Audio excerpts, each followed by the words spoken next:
అందరికీ నమస్కారం అండి. నాకు ఈ అవార్డు రావడానికి ముఖ్య ఇన్స్పిరేషన్ ఎమ్మెల్యే వాసుపల్లి గణేష్ కుమార్ గారు.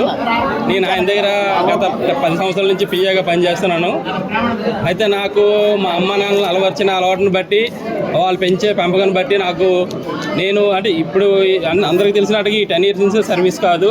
నేను ఇంటర్మీడియట్ చదివినప్పటి నుంచి, టీచర్ ట్రైనింగ్ అయినప్పటి నుంచి వచ్చిన స్కాలర్తో అంటే చర్చిలోని ఏమైనా ఆటల పోటీలు పెట్టినా అవన్నీ పెట్టినా కూడా ఆ డబ్బులతో నాకు స్టార్టింగ్ బాగా గుర్తు 2001లో నాకు స్కాలర్షిప్ 2300 వచ్చింది. ఎల్మర్ల విజయనగరం డైట్ కాలేజీలో చదివేటప్పుడు.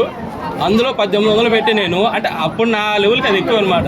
1800 పెట్టి నేను ఆ చర్చిలో సింగర్స్ కానీ ఏమైనా ఆటల పోటీలు పెట్టి అవన్నీ ఎంకరేజ్ చేస్తూ అప్పటి నుంచి అలవాటు అయింది.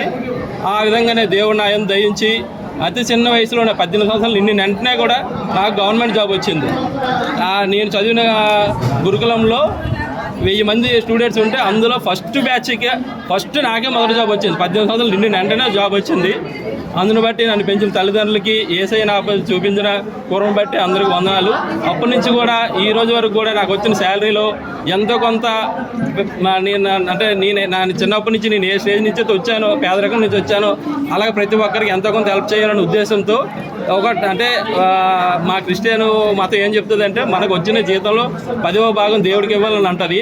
ఆ 10వ భాగాన్ని నేనేం చేస్తానంటే, నాకు తోచినట్టుగా నేను సార్తో తిరిగేటప్పుడు ఎవరైతే ఐడెంటిఫై చేసి పేదలు ఉన్నారో ఐడెంటిఫై చేసి నాకు తోచిన సాయం అంతవరకు చేసుకొని వస్తున్నాను. ఇంకా ఇటువంటి నా కుటుంబం కూడా, నాకు మా అన్నయ్య, మా వదిన గారులు అందరూ కూడా వెల్ ఎడ్యుకేటెడ్, అందరూ కూడా గవర్నమెంట్ ఉద్యోగస్తులే.